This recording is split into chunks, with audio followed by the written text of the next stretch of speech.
Want to know how to reach max level without even playing or get Kitsune for free? Here are 63 banned Blox Fruit things you probably didn't know. Not saving money and trusting players are horrible mistakes. Money isn't a huge problem in the first or second sea, so focus on getting a good fruit for grinding. Also, a little advice, players can be assholes like me. You will often need to double check alliances even with friends to avoid unexpected surprises. And when it comes to trading, trust no one. Stick to the points I mentioned earlier about using a trading list. You will miss the double experience and other incredible things if you avoid codes. If you use double experience, it's important to focus only on grinding. Your mind needs to be one with Blox Fruits, so don't go to school and keep grinding. But using all codes at the start is not recommended either. You will be stuck grinding for too long, and I don't know if you can handle that mentally. I couldn't for my part. After having 1 hour of double XP, I almost fell asleep. It felt like watching kid gaming videos. If you neglect secret side quests, you are such a NPC, man. Check out the wiki for info on every quest. Trust me, I did it. And it's worth it. Yes, it might be a bit pricey and time consuming, especially the God Human quest, fuck that, but the rewards are worth it. Also, keep an eye out for secret bosses like Rip Indra, the Cake Prince, or the Soul Reaper. They drop items like the Spiky Trident, adding high value to your endgame experience. Not farming Haki. In the early stages, farming Haki is crucial, since it deals damage on elemental users. But listen, the most effective method for farming Haki involved going to the upper sky island with an elemental fruit such as magma and a low mastery weapon with no levels. Now you will need to gather all 5 enemies here and just stand AFK while you will gain 1 XP each time you hit an NPC. You can use an auto clicker for that. Furthermore, a total of 60,000 XP is required to get full body Haki, which is the last stage of the Haki transformation. And now shifting our focus to a really crucial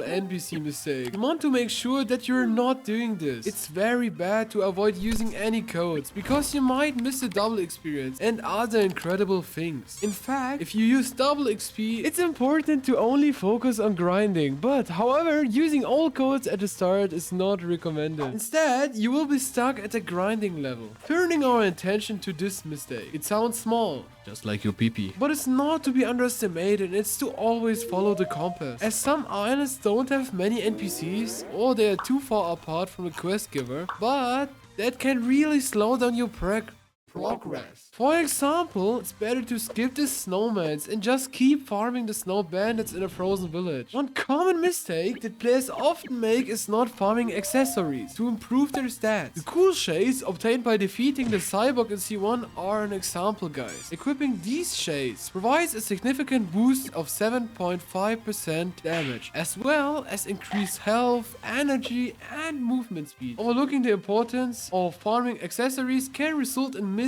out on being a noob. I mean better in the game. Now let's shift to gear 5 and talk about a mistake that I see a lot of people doing, and it's to avoid using any grinding fruits. Elemental fruits such as light, fire, ice, or magma are very useful in the early game. They allow you to kill someone faster than Yamcha dying, but reduce the damage you take from NPCs due to level differences. In the second sea, you can still use light or fire, but it's more effective to use magma or Buddha fruits and awaken them. You will never get to max level when skipping this. I personally made this mistake myself. It's not knowing the difference between fruits for PvP and for grinding. But did you know there is more to it? Let's compare the magma, which is a grinding fruit, and the dough fruit, which is a PvP type fruit. The magma can do damage to many enemies at the same time. But on the other side, we have dough, which is a single target type. But dough for grinding is not as good as the magma fruit, even though it's overall a much better fruit in my opinion. But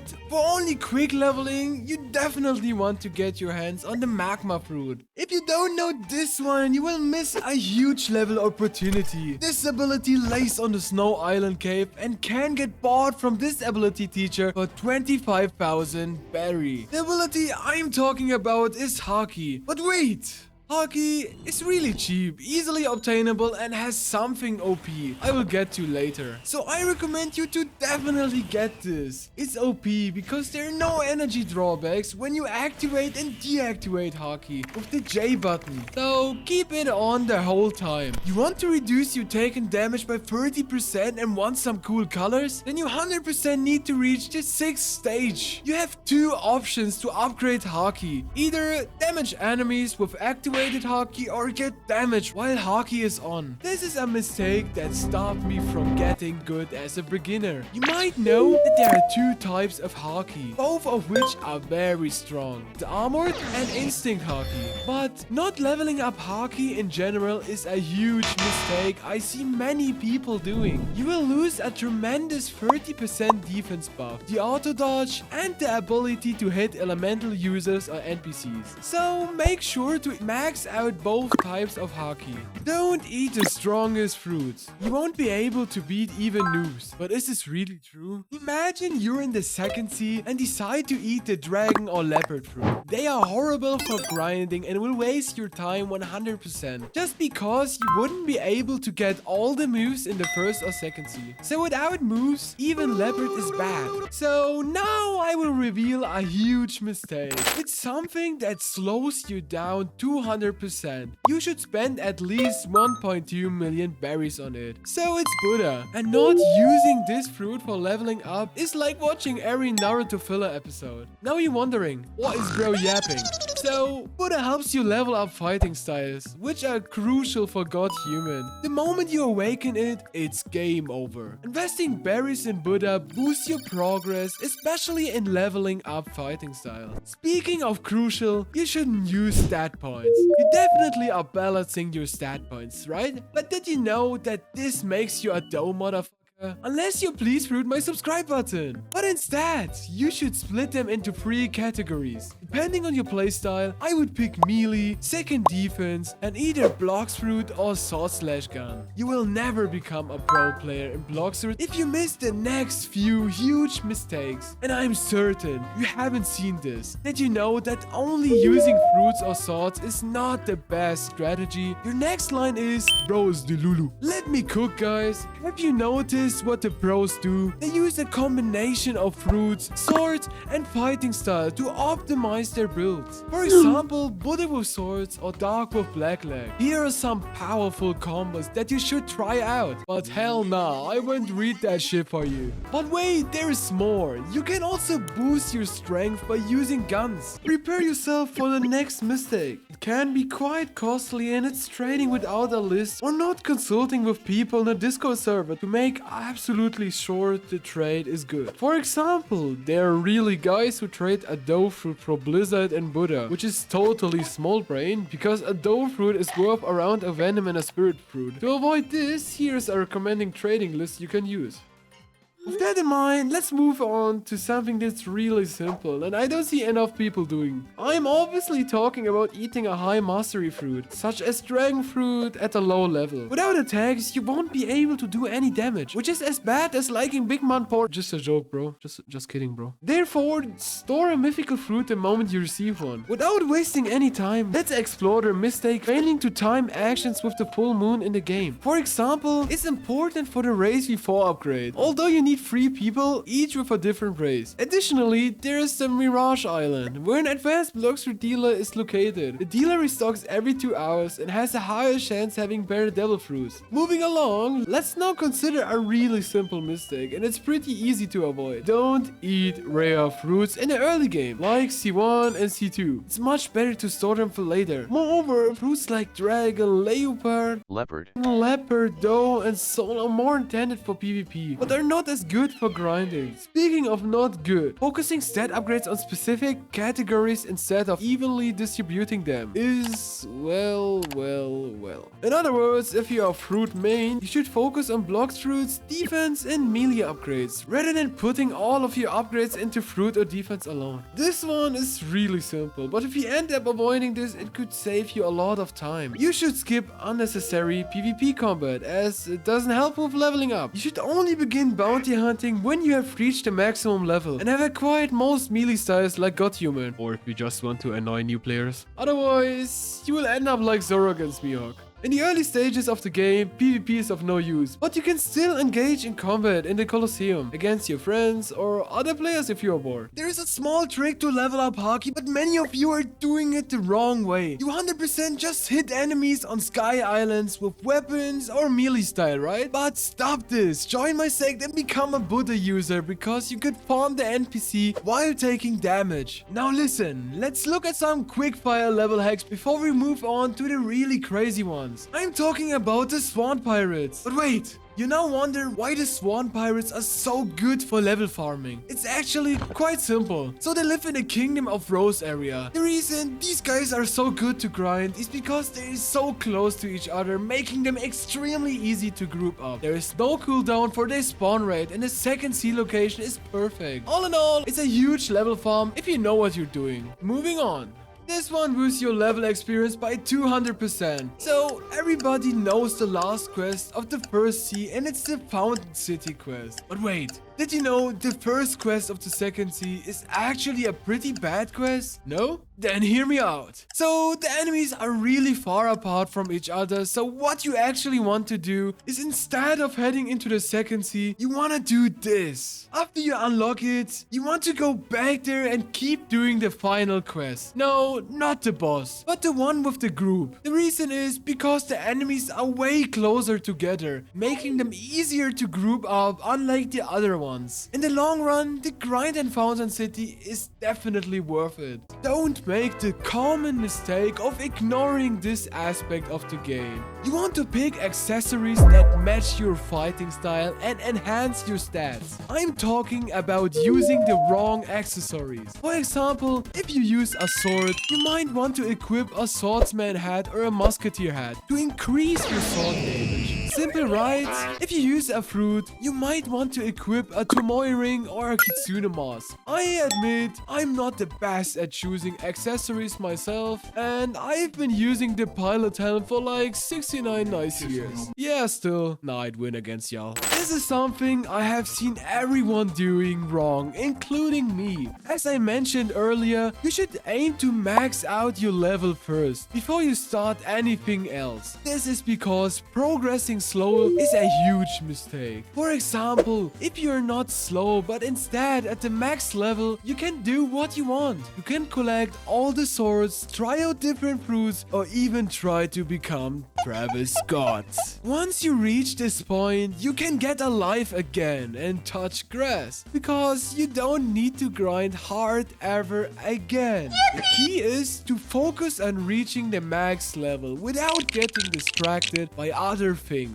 There are 8 huge mistakes left that if missed will kill your progress, I swear. This next mind-blowing trick is the Blox Discord server. The Discord server is a place where you guys can chat with Discord moderators disguised as 12-year-old girls. And also you can trade with each other. But did you know it's great for raids, like setting up events like Rip Indra or Doking? Some might ask for your whole fortune in return though. I did many Leviathan hunts thanks to the Discord server. Yeah, I have no life. Bored is a good keyword for the next mistake, and it's accidentally eating a different fruit and losing the desired one. You may think this is an NPC mistake, and you are right, but I have many friends who accidentally ate a random fruit while trying to store or drop them. Okay, actually, I did the same mistake cause I thought I could be Blackbeard and wasted my precious pot fruit for boring ass magma fruit. It was actually a good cause I could earn money. In addition to that, let's also address to not overlook the opportunity to use the ability or instinct teacher NPC for getting crucial abilities that will help with your progression. Make absolutely sure to purchase the air jump, flash stab, hockey and instinct abilities. You can find the ability teacher at the frozen village in C1, and the instinct teacher can be found in the upper skylands. This one here is tremendous and it's not using the Blox wiki. This life hack provides a wealth of informations, including leveling guides for efficient progression, details about weapons, accessories, events, new codes, and much more. Additionally, it keeps track of the Blox fruit stock, so it's advisable to visit the wiki every 4 hours to check if your desired fruit is available. Sadly enough, I'm still checking every 4 hours if Leopard is in stock, but it isn't. But hey, never give up, never back down. My ass, bro. To approach the midpoint of our video, let's now address a really stupid mistake that you might make, and it's in the Percy. A huge mistake is failing to check your surroundings before purchasing fruits. While it may seem like an obvious error, it's worth mentioning because there are certain people like Silverbox who deliberately camp and target bacon head players like he showed in his video. I love Silverbox for that though. Moving on, it's important to note that like in One Piece, not all mythic fruits are the best. While I previously mentioned that grinding fruits are highly recommended, you can still pick devil fruits that are fun or are suited for PvP encounters. But seriously, some of the mythic fruits, such as gravity, are just ass. Sure, if you can use it skillfully and execute impressive combos, it can be decent, but there are many alternatives that are even more powerful and come at a lower cost. The best example for that is Buddha. It has the best combo in the entire game, and funny enough, it's just one button. Left click. With that in view, let's now move towards the next big mistake, and it's not to upgrade your race, which is very important, especially due to race free fall. Take, for instance, Human V2, which grants you an increase of movement speed, an additional instinct dodge, a longer dash distance, and doubles the range of your flash step. You can upgrade your race to V2 by completing the Alchemist quest, and for V3, you will need to complete a race specific quest. This is a mistake that 87% players do make, and it's still something that you have to make sure that you don't do. It's crucial to select a specific playstyle and avoid from buying unnecessary stupid items. By that I mean, if you possess a magma fruit, it's good to optimize your playstyle around that. Instead of investing in swords or guns, focus on fighting styles that complement your abilities. By doing so, you can make the most efficient use of your resources and avoid burning your berries. Nami is watching you. For real, guys. She's also watching you if you choose to be a dedicated gun main. It's strongly advised against. Being solely reliant on guns as your primary playstyle is not only as boring as playing Genshin Impact, even though I play it myself, but also takes too much grinding time. Next up is not to forget about taking quests while grinding. So important for a couple of reasons. Firstly, quests offer additional monetary rewards, allowing you to earn more money. Secondly, they give increased XP, helping you level up faster. Therefore, whenever you complete a quest, remember to accept a new one to maximize your progress. Speaking of quests, it's crucial to concentrate on your fighting styles early on. If your goal is to achieve God Human status, aim to reach mastery level 400 in every fighting style. Start this early in the game, such as during the sea when you have Buddha. By doing so, you can make your gameplay experience much more enjoyable. I personally made the mistake of grinding for God Human at the maximum level, and it felt boring because it didn't feel like I was making any progress, and I went crazy. Crazy? I was crazy once. They put me in there. Okay, I stopped. An effective method to farm mastery is by defeating bosses. These bosses respawn every 20 minutes, so make sure to pick up the quest beforehand and kill these mid-ass academia fans. Before we go into the final mistake, let's mention something important. If you plan to spend Robux on this game, consider buying Game passes. But choose wisely and prioritize getting the double money and double mastery game passes. These two will make the grinding process so much easier and it's smoother. On the other hand, I strongly advise against purchasing the Fruit Notifier or Darkblade passes. Trust me, they are not worth it and are just ass and scam. There exist free fruits that are insane for gaining huge amount of XP. You should immediately start saving your money to buy one of these crazy fruits. That doesn't mean that you should not roll any fruits, but the ones I'm talking about are the Magma, Ice and Light. Please listen, bro, I would pick the Light fruit. Wait, let me cook. So, the rare Magma fruit is good for grinding and costs